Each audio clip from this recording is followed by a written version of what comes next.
Si lorsque tu demandes à une intelligence artificielle de te générer un site et que tu tombes sur ce genre de design-là, je vais te montrer comment tu peux quitter de ce genre de design-là à ce genre de design en seulement 3 prompts.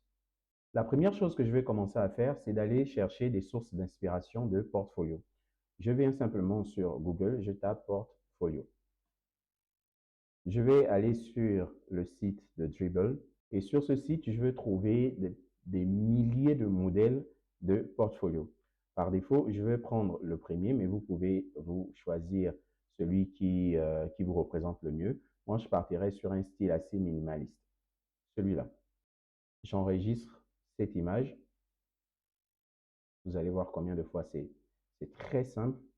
Et une fois l'image enregistrée, j'ai terminé ma première étape. Maintenant que j'ai pu trouver une source d'inspiration, je vais aller sur mon outil de design préféré. J'ai cité Claude Design. C'est un outil d'entropie qui vient à peine de sortir, en gros, 1 mois et demi ou 2 mois, je crois. Sur Claude Design, vous pouvez créer des designs de très haut niveau. Lorsque vous arrivez sur l'interface claude.ai/design, vous tombez sur une interface de ce genre où vous avez ici un formulaire à votre gauche où vous pouvez rentrer un nouveau prototype. Après, je définis le type de rendu que je veux. Est-ce que je veux un wireframe ou est-ce que je veux une haute fidélité? Moi, je sélectionne haute fidélité, c'est-à-dire la version finale que je peux réellement déployer sur ma plateforme. Je clique sur créer et là, je tombe sur une interface de ce genre. Tout ce qui m'intéresse, c'est la partie où je vais rentrer mon prompt. Donc, moi, j'ai déjà un prompt par défaut. J'ai simplement dit que je voudrais que tu me fasses un portfolio à mon nom, Gabin Steven. J'ai des PME, des startups, j'aide les PME et les startups à construire, automatiser et digitaliser les opérations grâce à l'IA et aux produits digitaux modernes. Voilà les offres que je propose. Digital Smart, produits growth, IA et automatisation. Je vais ajouter la capture d'écran. Donc là, il a fini de charger la photo. Je vais envoyer mon prompt. Et on va patienter un moment, le temps qu'il nous envoie des questions que nous allons répondre très rapidement. Maintenant, répondons à quelques questions de Claude Design.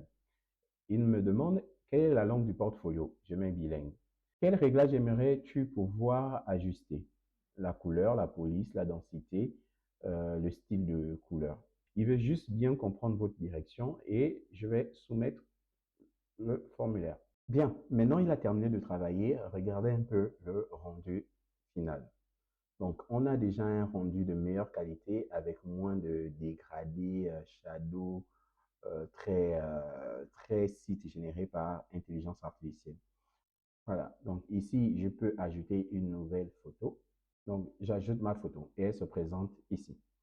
Vous voyez qu'en on va dire, en quelques minutes, j'ai pu créer un design qui sort totalement du cliché que l'on a sur les visuels qui sont habituellement générés par intelligence artificielle. Donc, avec simplement un abonnement à 20 $, vous avez un super outil qui vous permet de faire des designs de très haut niveau et ces designs, vous pouvez les facturer à 200 000, 300 000 par exemple. Si ce genre d'astuce t'intéresse, alors je t'invite à rejoindre notre communauté. Le lien en description. C'est une communauté où nous parlons de produits, de design d'interface, d'expérience utilisateur, de développement d'applications assistées par intelligence artificielle.